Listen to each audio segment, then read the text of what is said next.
For the occasion of my 100th video, I created a special S.T.A.L.K.E.R Iceberg, and I said I would explain its elements eventually. We already covered 4 of the 5 layers, so this leaves us with the last part. But wait, what's this? A surprise layer? Hello stalkers and welcome to the Anomalous Dugout.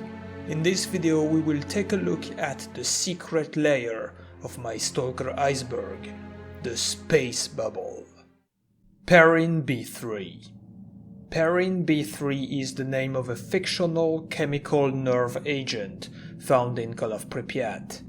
In the game, the player is tasked to retrieve and use a canister of Perin B3 gas to destroy the lair of bloodsuckers in Zaton. The said canister is located in the main truck of an abandoned military convoy at the Preobrazhensky bridge. The column consists of 7 vehicles: an officer car in the front, an escort vehicle, an APC, the truck with the gas canister, and once again an APC, an escort vehicle, and an officer car. The container with the Perin B3 is locked, but the 2 keys to open it can be found in the officer cars, along with documents that help clarify what the convoy was about. According to the papers, the mission involved transporting the Perin B3 gas from Sector B103 to Sector A19, and then conduct field testing on the chemical in near-combat conditions, a task to be carried out by a chemical protection unit. We even have the names of the officers in charge of the operation. Unfortunately, not much more is known about it. When did this take place exactly? Where are sectors B103 and A19? What happened to the column and the men of the unit? This remains a mystery, but as usual we can speculate. It is possible that this operation took place before the Anomalous zone was formed or during its early days, explaining how the military could get here, as the Brain Scorcher was not active at the time. A sudden appearance of anomalies, an emission, or a mutant attack could have caused the failure of the transport. Moreover, we can note that a part of the bridge has collapsed in front of the vehicles, and the first car even fell down.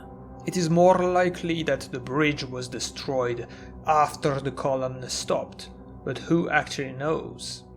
Coming back to the Perin B3 itself, we can note that it was contained in a box similar to the many crates found throughout the whole zone, including the X-laboratories. Therefore, it is possible that the Perin B3 has something to do with the unknown chemicals used in the secret experiments carried out in the X-labs. Maybe the delivery of the gas had another objective after all. Something else that I find interesting is the fact that the gas was very effective in cleaning the bloodsucker lair, and you will even feel the effects of the chemical yourself if you decide to go down the basement afterwards. However, we know that mutants in the Pripyat 1 underpass, mainly Snorks and Toshkanos, were able to survive inside the toxic gas that was pumped in the tunnels. I guess it's probably not the same kind of gas, or is it? Regardless, I wonder how these mutants gained such an ability. The true scale of the zone. While playing the games, it is quite hard to figure out how big the zone really is. Obviously, many places are just not featured, and the transition points between the areas that we do have make it difficult to put everything together. Sure, there are the PDA maps, but I think they are only correct to a certain extent and shouldn't be trusted too much. What other information do we have concerning the true scale of the zone? First of all, it is said that when the very first emission occurred in 2006, the zone grew by 5 kilometers. Alright, but 5 kilometers compared to what? Most likely compared to the previous exclusion zone established after the accident in 1986, which in real life looks like this. So I guess the anomalous zone should be something like this? Not so sure. Another interesting piece of info comes from these signs located at the northern exit of Rostock. Here it is written that the military base, without a doubt the army warehouses, is located 2 kilometers away, and the brain scorcher is located 5 kilometers away. I'm not certain how accurate these distances are, but it's still very interesting to see how far the different maps in the games are located from each other. The PDA map does not really reflect that. Finally, there is one last bit of trivia found in the investigation report, stolen from the military in the Agroprom. The document contains an old exchange of messages between S.T.A.L.K.E.R, head of the Agroprom Institute, and Shepko, a professor from Laboratory X18. Here it is mentioned that traveling between Lab X18 and the Agroprom is a 1-hour drive. So it takes 1 hour by car, and I think the most likely road taken would be this one. I'm not sure how fast the car would be able to go on this road, but I feel like this would take way less than an hour, right? All of this makes me believe that the real distances between locations are actually much bigger than what we see in-game and on the PDA map, and who knows how large the zone really is. Bouncer's Lost Group. You may have noticed that Zorik and Garrick, the bouncers at the 100 Rats bar, are equipped with a special suit that is only featured in Shadow of Chernobyl and cannot be obtained by the player. This suit looks like a mercenary armor, but with a different camo, indicating that perhaps the bouncers have some links with the mercs. However, I have a theory that Garrick and Zorik used to be part of another group whose members wore these suits. Indeed, the same armors can actually be seen on other characters, but only in a few places in the game. The first one is Yentar, where the armor is worn by zombies. They can be seen on the road to the Wild Territory, around the scientific camp, and in both the factory and Laboratory X16. My theory is that they were stalkers who used to work at Yentar and were turned into zombies quite recently. Maybe they were guards employed by the scientists. This would match with the job of Garrick and Zorik, and would explain why one of them can be found inside Sakharov's camp, which is completely empty of protection. The sentries were simply zombified during some unknown tragic event. It's also possible that these guys were some sort of special mercenary unit, tasked with raiding Lab X16. In fact, we can also encounter zombies wearing normal mercenary suits. Whatever their objective was, it seems that they failed, and Garrick and Zorik may have been among the few survivors, or never even took place in this operation, who knows. Now there is one more interesting character who has the same armor, the insane stalker from the Freedom faction. Apparently, this dude went crazy after going to the Bloodsucker village, which is understandable. Then he made his hideout in the wooden house in the swamp behind the minefield, and decided to shoot at anyone coming too close. He can be seen as a half-zombified paranoid freak, and his old Freedom suit is laying around next to him, as he is now wearing the armor of the mysterious Bouncer group. Not much more is known about him, so we can only speculate. Was he a special mercenary who infiltrated Freedom? It could be, since we know the relations between the two factions are quite complex to say the least. This would explain why Max asked the player to retrieve the crazy guy's flash drive, but I guess we'll never know. Pripyat's bear statue. In Call of Pripyat, a strange statue of a bear can be found in the ghost city. This bear statue actually exists in real life, and according to the small amount of info I could find online, it was originally located at the kindergarten. Then it was apparently moved twice after the 1986 accident. First it was relocated right next to the laundromat, and then it was taken away to the city of Chernobyl. The strange thing is that in the game, the statue can be found in both the areas of the kindergarten and the laundromat at the same time. Maybe this story of copying locations is not so crazy after all. In addition to this, the statue has been described by players as being quite creepy and disturbing. Some believe that the red mark in the mouth of the bear is actual blood, while others even claim that the eyes of the statue will be locked onto the player and will follow his movements. Honestly, I don't really believe in these sayings, as the red mark is just old paint, and the eyes following you thing is simply an optical illusion. But I can get why the statue is perceived as a scary figure by certain players, especially in the context of the deserted city of Pripyat. I guess the kindergarten itself does not help either, as it contains the Psyjammer device and is inhabited by poltergeists. Why is it always the stuff designed for children that turns into the most frightening things? Mobile labs. Sometimes the scientific bunkers in the zone are referred to as mobile labs. The reason for this is explained in the PDA encyclopedia, where it is revealed that such bunkers are delivered into the zone by a transport helicopter.